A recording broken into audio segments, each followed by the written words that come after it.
시청자 여러분 안녕하십니까. 뉴스 토파보기입니다. 트럼프 행정부의 관세 압박에 우리나라 덤터기 쓸 판입니다. 상호 관세율을 통보한 바로 다음 날 트럼프 대통령 곧바로 방위비 증액 문제를 꺼내들었죠. 우리나라 주력인 의약품 반도체 관세도 곧 내놓겠다 윽박질 넣습니다. 관세 협상에 우방은 없다는 게 새삼 뼈저리게 느낍니다. 한 주간 기업들 소식부터 살펴보겠습니다. 석유화학 유화업계 무척 힘듭니다. 글로벌 경기는 경기대로 안 좋은데 중국 저가 공세 겹친 결과죠. LG화학도 예외 아닙니다. 한때 황금알 나왔지만 현재는 영업이익 1조가 채 안 됩니다. 그런데 LG엔솔에 들어갈 돈 많다 보니 알짜 사업 매각설 툭하면 나옵니다. 내놓은 담수화 화장품 팔리거나 협상 중이죠. 최근엔 기초소재 사업 중 가장 알짜라는 BPA 매각설 흘러나오고 있습니다. 제가 받을지 아니면 소문으로 끝날진 알 수 없습니다. 이 어려운 판국에 LG화학의 선택과 집중, 그 결과가 궁금합니다. 신한카드 칼바람 거셉니다. 작년 연말에 희망퇴직 받았는데 최근에 또 받았죠. 이례적입니다. 업계에선 무슨 일인가 시선 모아지고 있습니다. 10년간 1위 지켰던 신한카드, 작년에 삼성카드에 밀렸다고 합니다. 당기순이익은 물론 미래 성장성 지표, 개인 신용 판매 점유율도 역정당했죠. 박창훈 신인 대표 이대로는 안 되겠다 싶었는지 자리, 인력 확 줄이면서 우선 돈부터 아끼는 분위기입니다. 일각에선 프로젝트 파이낸싱, 자동차 할부 등 벌려놓은 사업이 워낙 많은 게 효율 떨어뜨리는 게 아니냐는 지적 나옵니다. 수익성 악화에 구겨진 자존심 어떻게 만회해야 할까요? 토종 온라인 동영상 서비스 왓챠, 자금난에 감사 의견 거절 소식 나오더니 결국 법원에 회생 신청했습니다. 이 회사에서 돈 받을 채권자 중 한 명이 신청했다는 후문인데 이렇듯 국내 OTT 업체 현주소 딱 합니다. 티빙과 웨이브 각자 도생하다 안 되겠다 싶었는지 합쳤죠. 그럼에도 넷플릭스와 싸움 버겁습니다. 반면 넷플릭스 대작들 선보이는 와중에 가격 쓱 올리면서 시장 쥐락펴락합니다. 거대 자본 앞세운 넷플릭스와 맞서 경쟁력 있는 콘텐츠 만들지 못하면 국내 OTT 업체들 미래 뻔할 듯 싶습니다. 파마 리서치, 물광주사 리쥬란으로 급성장한 회사인데 최근 회사 쪼개려다 궁지에 몰린 바 있습니다. 투자 담당하는 존속법인과 화장품 사업하는 신설회사로 쪼개기로 했는데 기존 주주들 돈 버는 신설법인보다 수익 불투명한 존속법인 주식 더 보유하게 됐죠.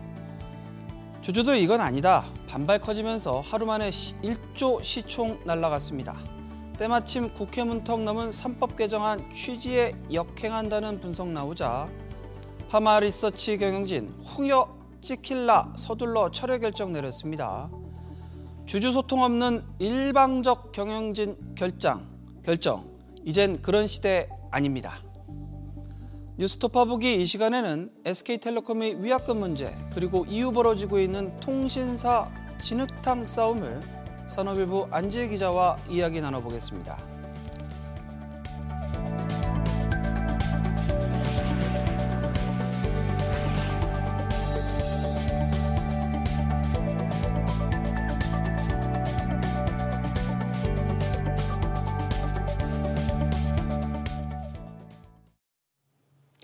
SK텔레콤이 고심 끝에 해지 위약금 면제 결정을 내렸습니다. 이번 주 통신시장은 경쟁사들이 마케팅 정쟁으로 뜨거운 날씨만큼이나 달아오르고 있는데요. 조금이라도 더 혜택을 받기 위한 고객들의 눈치 싸움도 치열합니다. 이 통사 간 경쟁 과열에 따른 부작용과 SK텔레콤의 추가로 남은 과제까지 산업부 안지혜 기자와 살펴보겠습니다. 안 기자, 먼저 SK텔레콤이 해지 위약금을 면제해주겠다. 이게 언제까지죠? 네, 다음 주 월요일 그러니까 오는 14일까지입니다. 앞서 SKT는 약정 가입자 중 해킹 사고가 일어난 4월 18일 밤 12시 이후에 이미 계약을 해지를 했거나 오는 14일까지 해지할 예정인 가입자에 대해서 위약금을 면제하겠다라고 밝혔습니다. 다만 불가피한 사유가 있어서 이 14일 전에, 그러니까 정해진 기간 안에 해지하지 못하는 경우에는 기간이 더 연장이 되는데요. 예를 들어서 해외 체류 중이거나 군복무, 장기 입원 중인 가입자는 오는 14일 이후에 가입을 해지해도 별도의 증빙 자료를 제출하면 위약금을 되돌려받을 수 있습니다. 고객 이탈의 가능성이 굉장히 높은데도 불구하고 면제를 시행을 함으로써 고객들의 고충을 덜어드리는 쪽으로. SK텔레콤이 그동안에는 위약금 면제에 대해서 배임이다 이러면서 약간 좀 소극적으로 되겠는데 어느 순간에 방향을 확 틀었어요. 그렇습니다. 그 배경은 뭔가요? 사실 그동안 가입자들 사이에서는 해킹 때문에 불안해서 이동통신사를 옮기는 것인데도 불구하고 위약금까지 물고 나가야 되냐 이런 원성이 좀 높았습니다. 이런 여론에 최근 대통령이 피해자가 손해보는 일은 없어야 한다 압박을 한 데 이어서 주무부처인 과학기술정보통신부 역시 회사의 규칙이 있으니까 위약금 면제해야 한다. 유권 회사까지 내세우면서 회사 측이 결국은 백기를 든 겁니다. 위약금은 SK텔레콤의 이용약관 제42조에 따라 가입 기간을 약정한 고객이 약정을 중간에 해지할 경우 단말기 지원금, 이른바 보조금 또는 요금 할인 등 약정 시 받은 혜택을 반환하는 것으로 단말기 할부금과는 별개임을 말씀드립니다. 그런데 삼성전자에서 최신 폰이 나왔어요.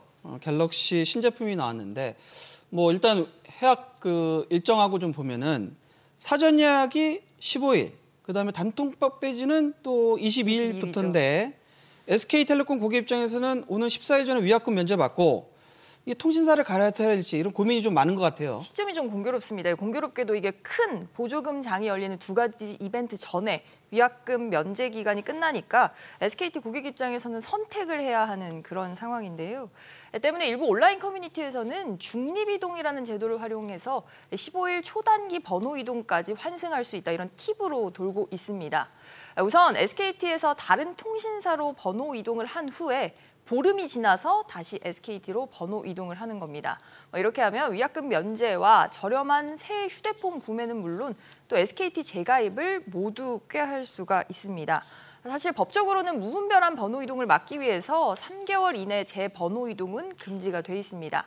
하지만 중립기관인 한국통신사업자연합회 KTOA에 이동전화 제한기간 이내 번호 이동을 신청을 하면 90일 이내에도 다시 번호 이동을 할 수가 있습니다. 이 제도를 활용하면 두 마리 토끼를 다 잡을 수 있다는 갈아타기 팁까지 돌고 있는 상황입니다. 야, 그야말로 소비자들 무척 영리한데 뛰는 SKT 위에 나는 소비자 이렇게 이런 표현을 좀 있는데 확실히 위약금 부담으로 번호 이동을 망설이던 분들 문턱이 상당히 낮아진 것 같은데 이런 와중에 경쟁 이통사들 가만히 있을 수 없는 그런 상황인 것 같아요. 이탈 가입자 잡기에 정말 대목이 벌어졌다 또 거기는 그렇게 표현할 수가 있는데요. 이미 SKT의 위약금 면제 발표 당일 이후에 SKT 고객들의 탈출을 유도하는 그런 경쟁사들 마케팅이 상당히 좀 공격적입니다. 지금 화면에 보시는 것처럼 KT 일부 대리점에서는 고객 공략을 위한 시나리오별 영업용 대본도 등장을 했는데요. 해킹은 내 정보를 털기 시작해서 나중에 내 인생까지 털리는 거다. 가만히 있는 게 가장 위험한 선택이다. 나중에 지금 내가 안 바꾸면 우리 아이가 겪게 된다. 이런 등 SKT 가입자들의 공포심을 자극하는 문구들이 눈에 띕니다. 그런가 하면 지난 5월에는 LGU 플러스의 한 대리점이 SKT 해킹 관련 집단 소송 신청을 대신해주겠다, 대행해주겠다 마케팅으로 논란이 되기도 했습니다. 보면 좀 선을 좀 넘나드는 그런 마케팅이 있는 것 같은데 이런 와중에 불법 보조금 문제도 되게 심각하다고요? 그쪽도 심각합니다. 사실 보신 문구들이 어떻게 보면 일종의 불안을 자극하는 불안 마케팅이라면 불법 보조금은 직접적인 경제적 이득을 제시해서 소비자를 유인하는 건데요. 휴대폰 구매 성지 중에 한 곳으로 꼽히는 곳이죠. 서울 강변 테크노마트에서는 지난 주말에 갤럭시 S25가 번호 이동 조건으로 5만 원에서 불과 15만 원대에 판매가 되기도 했습니다. 출고가 135만 3천 원에서 공시지원금 50만 원을 제외하면 거의 80만 원 안팎의 불법 보조금이 붙었다라고 볼 수 있습니다. 합리적인 가격 선택에 할 수 있는 그런 여건은 아닌 것 같고 말 그대로 충동적인 그런 구매가 있은 그런 부분도 있을 것 같은데 누가 좀 이런 상황이라면 좀 나서야 되지 않나요? 어떤가요? 맞습니다. 그래서 우선은 방송통신위원회가 주시를 하고 있습니다. 방통위는 허위 과장 광고 등 이용자의 피해를 유발할 수 있는 이 통사들의 과도한 마케팅에 대해서 이 실태를 들여다보고 있다 밝혔는데요. 지난 7일에는 이통 3사 마케팅 담당 임원을 불러서 이번 실태 점검에서 불법 행위 등이 적발되면 관련 조처를 하겠다 경고를 하기도 했습니다. 물론 SKT도 사태를 자초한 당사자이긴 하지만 경쟁사들의 돈 없는 상도위에 대해서는 적극적으로 대응을 하고 있는데요. 앞서 SKT는 KT의 불법 보조금 살포와 소비자 불안감을 조성하는 방금 보셨던 그 문구와 같은 마케팅 행태를 조사해달라는 내용의 신고서를 방통위에 제출한 것으로 알려졌는데요. 이와 관련해서 KT 측은 유심 해킹 사태가 터진 뒤에 우리는 계속해서 자극적인 마케팅을 좀 자제하자라는 입장이었다면서 대리점 등 개인 사업자의 판매 채널에서는 뭐 그런 마케팅이 일부 있었을 수 있어도 본사 차원에서 부추긴 건 전혀 없다 이렇게 설명을 하기도 했습니다. 현장에서 얼만큼 이런 조치들이 받아들일지 어떨지 모르겠는데 그만큼 지금 상황 보면 SK텔레콤 이 문제 이후에 말 그대로 이탈이 얼마나 늘었냐, 뺏고 뺏기는 그런 상황인데 이탈이 실질적으로 좀 얼마나 늘었습니까? 매일매일 또 추이를 봐야 되는 문제인데요. 우선 지난 주말에 6일에서 7일 사이 번홍이동으로 SKT에서 이탈한 가입자 수는 17,480여 명으로 집계가 됐습니다. 이게 얼마나 많은 거냐 하면 지난 올해 5월 3일 이후에 가장 높은 수치로 집계가 됐는데요. 구체적으로 보면 KT로 간 게 8,300여 명 정도고 LG U+로 간 분들이 9,150여 명 정도가 됐습니다. 이어서 8일에는 13,700여 명이 추가로 이탈을 했습니다. 대규모 번호 이동이 현실화한 건데 이런 이탈 추세 위약금 면제 종료일은 오는 14일까지 계속 이어질 것으로 보입니다. 여튼 지금 수비적 입장은 SK텔레콤인데 가입자 이탈이 끝이 아닌데 싶어요. 재무적으로 큰 이벤트들도 또 있죠? 여전히 남아 있습니다. 사실 앞서 지난 5월에 유영상 SKT 대표가 위약금 면제하면 앞으로 3년 동안 한 7조 원 정도 손실이 예상된다. 이렇게 국회 청문회에서 밝힌 바가 있는데요. 이 규모만 지난해 영업이익의 4배 수준입니다. 여기에 다음 달 말로 전망되는 개인정보보호위원회 과징금 제재, 또 다수의 집단 소송과 같은 가입자와의 분쟁도 복병입니다. 앞서 개보위원장은 SKT 유출 사고를 역대급 사건이라면서 강력하게 처벌하겠다 그 의지를 밝힌 바 있는데요. 개인정보보호법 위반에 따른 과징금은 매출의 최대 3%까지 부과를 할 수가 있는데 SKT 지난해 매출이 한 18조 원 가까이 됐던 걸 감안하면 최대 5,300억 원 정도가 산술적으로는 과징금으로 부과가 될 수 있습니다. 이 통신사에 가입한 사람도 그렇지만 SK텔레콤 주식 갖고 있는 분들 좀 하루하루가 좀 노심초사하는 그런 분위기인데 어떤가요? 네, 맞습니다. 사실 증권가에서는 올해 SKT 영업이익이 해킹 사고 보상책으로 좀 낮아질 거다 전망하면서 목표가를 줄줄이 내려잡고 있는데요. 보통 통신주하면 이 높은 배당 매력 때문에 투자하시는 분들도 많으시죠. 근데 정부 입장이 예상보다 강력해서 과징금 규모를 예측하기가 어려워졌고 때문에 올 하반기 회사가 배당을 유지할 가능성도 불투명하다는 게 증권사들이 목표 주가를 내리는 이유 중에 하나였습니다. 민관 합동조사단 결과 발표로 일단 공식적인 해킹 조사 절차는 일단락이 됐습니다. 하지만 남은 7월 동안 시장과 고객의 신뢰를 어떻게 회사가 수치로 확인해내느냐가 SKT의 진짜 위기는 지금부터라고도 볼 수 있을 것 같습니다. 안 기자 이야기 잘 들었습니다.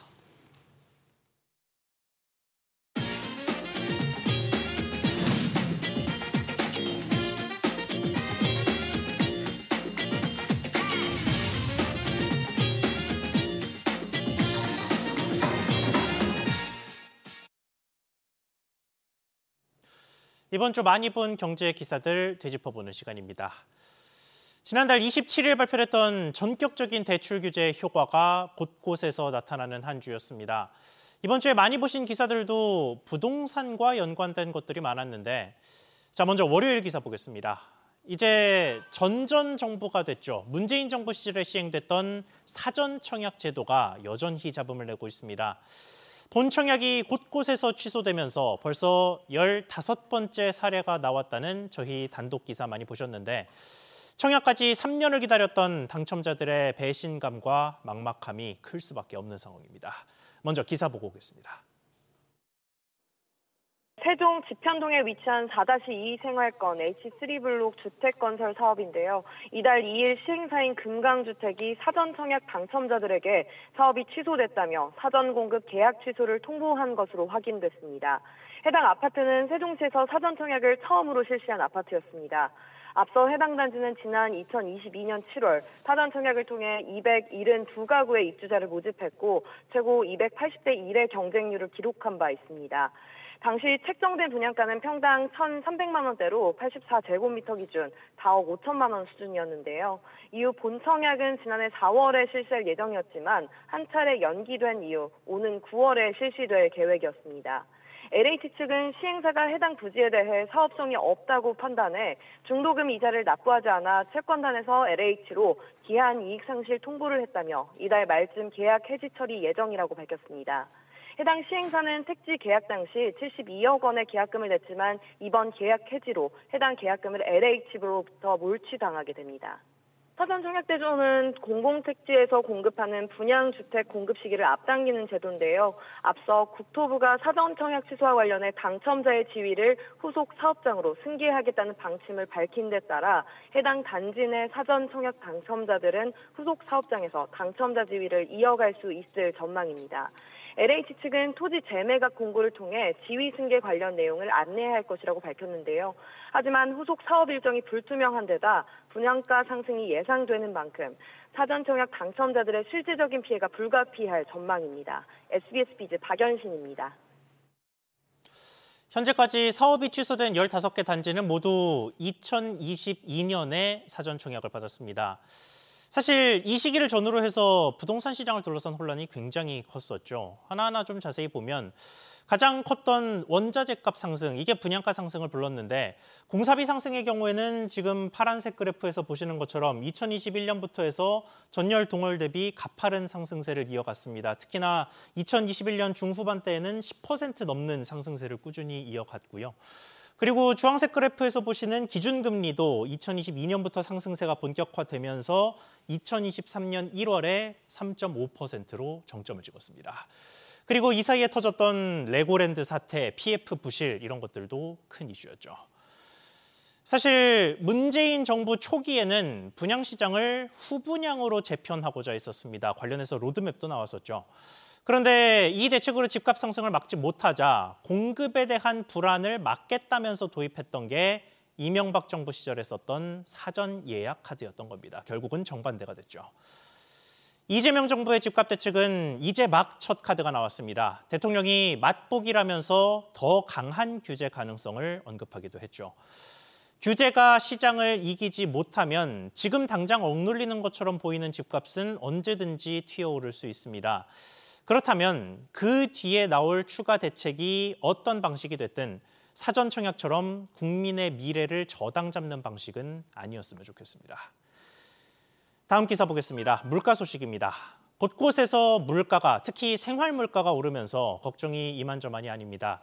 이 와중에 그나마 올해 들어서 좀 하락하는 추세였던 식당의 술값이 방향을 상승으로 바꿨다는 소식 많이 보셨습니다. 기사 보고 오겠습니다. 통계청에 따르면 지난달 외식 소주 품목의 소비자 물가지수가 1년 전보다 0.1% 올랐습니다. 술집이나 식당에서 파는 소주값이 지난해 9월 이후 10달 만에 상승세로 돌아선 겁니다. 외식 맥주도 지난달 0.5% 오르며 지난해 12월 이후 7개월 만에 방향을 틀었습니다. 마트 등에서 파는 소매점 주류 가격도 반등했습니다. 16개월 연속 하락하던 소주값은 지난 5월부터 다시 상승으로 돌아섰고 맥주 가격은 지난달에만 3.1% 뛰며 8개월 만에 가장 큰 상승폭을 보였습니다. 소비 부진 속에 자영업자들이 손님들을 끌어모으기 위해 술을 무료로 제공하거나 할인하는 전략을 써왔는데요. 새 정부 출범으로 불확실성이 해소되면서 소비가 살아날 거란 기대감이 반영된 것으로 풀이됩니다. 한국은행에 따르면 지난 연말 기준선인 100 이하로 떨어졌던 소비자 심리지수가 최근 석 달 개선 흐름을 보이고 있습니다. SBS 비즈 최윤아입니다. 자, 지금 보신 소주와 맥주값 추이를 조금 더 자세히 보겠습니다. 외식업장 기준으로 소주와 맥주값은 정도의 차이가 있기는 합니다만 보시는 것처럼 비슷한 흐름을 보입니다. 여기서 변곡점들을 좀 짚어보면 지난해 12월에 비상계엄 사태와 함께 두 주종의 가격이 모두 뚝 떨어졌고 그 이후에도 1년 전과 비교했을 때 0보다 아래, 그러니까 작년 동월 대비 비슷한 가격을, 낮은 가격을 유지하다가 마지막에 지난달 들어서는 일제히 상승으로 방향을 바꿨습니다. 먹거리 물가, 특히 외식은 한쪽이 오르면 다른 쪽이 따라 올리고 또 한 번 오르면 잘 내려가지도 않습니다. 최근에 정부가 나서서 대대적인 할인 행사를 유도하는 중인데 이런 인상을 최소화할 수 있는 적극적인 대책이 더 나와야 할 것으로 보입니다. 마지막 수요일 기사 보겠습니다. 지난달 금융권의 대출 상황, 그러니까 지난달 말에 발표됐던 627 부동산 대책 직전까지의 가계부채 상황이 집계됐습니다. 지난달의 대출 상황과 또 현재 정부 움직임까지 정리한 기사 많이 보셨습니다. 보고 오겠습니다. 한국은행에 따르면 지난달 은행을 포함한 전체 금융권 가계대출이 6조 5천억 원 급증했습니다. 은행권 가계대출이 한 달 새 6조 2천억 원 늘었는데요. 이는 가계대출이 폭발적으로 늘었던 지난해 8월 이후 10달 만에 최대폭입니다. 전세자금대출을 포함한 주택담보대출이 5조 1천억 원, 신용대출 등 기타 대출이 1조 1천억 원씩 늘었는데요. 이 중 주택담보대출 증가폭은 지난해 9월 이후 9개월 만에 가장 컸습니다. 올해 초부터 계속된 주택 거래 증가에 따른 건데요. 시차를 두고 통계에 반영되는 주담대 특성상 다음 달까지 가계대출 증가세는 확대될 것으로 한국은행은 전망했습니다. 금융당국은 주담대 한도 6억 원 제한 등을 골자로 하는 627 대책을 회피하려는 시도를 원천 차단하겠다고 나섰습니다. 우선 사업자 대출을 전수조사해 주택을 사는 데 쓰진 않는지 살펴보고요. 용도 외로 쓴 게 확인되면 대출을 회수하고 신규 대출을 제한합니다. 또 하반기 가계대출 총량 관리 목표치를 절반 수준으로 줄이기로 한 데 따라 금융회사들로부터 월별, 분기별 관리 목표치를 새로 받아 준수 여부도 모니터링합니다. 국토교통부는 자금 출처 의심 사례, 허위 계약 신고 등을 지속 점검하고 국세청은 과열 지역을 중심으로 탈세 정보 수집을 강화합니다.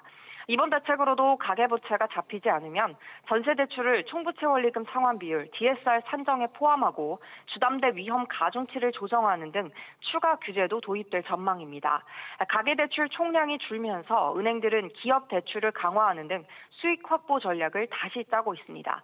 SBS 비즈 류선우입니다.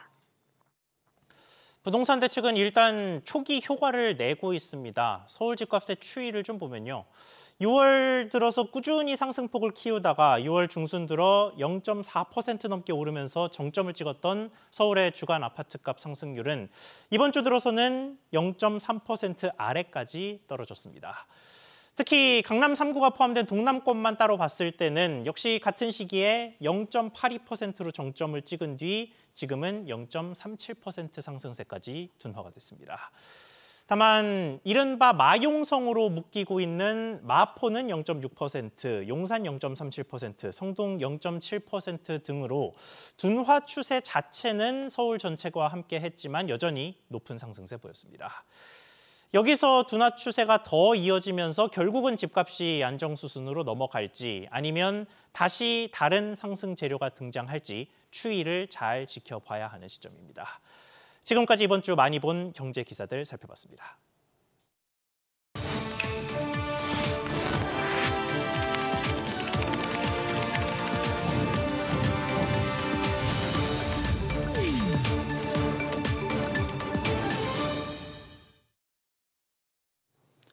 한 주간 CEO들의 일거수일투족을 살펴보는 CEO 업앤다운입니다. 신동주 전 일본 롯데홀딩스 부회장, 동생인 신동빈 롯데홀딩스 회장 상대로 손해배상 소송을 일본 법원에 냈다고 합니다. 6년 전 국내에서 유죄 판결받아 회사 신용도 하락하고 손해가 발생했다는 게 이유죠. 롯데그룹, 과거 K스포츠재단에 70억 냈다 돌려받았습니다. 당시 최고 권력층의 돈은 안 갔지만 사실상 뇌물이었다라는 게 법원 판단이었죠. 이 일로 신동빈 회장 징역 2년 6개월 살았고 70억 원도 추징됐습니다. 롯데홀딩스 경영진이 이 사안에 대해 대응 게을리했다며 1,300억 회사에 지급하라는 게 신동주 전 부회장 주장입니다. 그러나 신 전 부회장 이미 한국 롯데그룹 주식 팔아 천문학적인 돈 챙겼는데 그룹 경영에 비판할 자격 있냐 평가 나옵니다. 또 한 번의 고륙 상쟁은 안 그래도 경영 악화로 힘든 롯데에 큰 충격이 될 수 있는데 하필 이 시점에 꼭 소송을 해야 했냐는 재계 시각도 싸늘합니다. 음악 분야 선두기업 하이브 이끌고 있는 방시혁 의장. 금융당국이 방 의장 검찰에 고발 기로하면서 시장 반응 싸늘합니다. 하이브 상장 1년 전인 2019년 하이브의 전신인 빅히트 엔터테인먼트 지분을 방 의장과 초기 투자자가 나눠 가졌습니다. 당분간 상장 계획이 없다는 방 의장과 회사 측 설명을 믿고 모든 지분을 사모펀드 3곳에 넘겼다는 게 초기 투자자들의 이야기입니다. 지분을 넘긴 1년여 뒤인 2020년 10월 코스피에 상장됐고 결과적으로 막대한 수익 기회를 놓쳤다는 게 투자자들의 이야기입니다. 반대로 사모펀드들은 단기에 큰 차익을 남겼습니다. 금융당국은 방 의장 측이 초기 투자자에게 상장이 어렵다고 하면서 실제로는 상장을 추진한 증거를 다수 확보한 거로 알려졌습니다. 현 정부 주가 조작 폐가만신 실천하겠다고 밝혔는데 공교롭게도 방 의장 이 케이스의 딱입니다. 당사자가 부인하고 있어 결과 단정하기 어렵지만 하이브로선 근래 없던 악재임은 분명해 보입니다.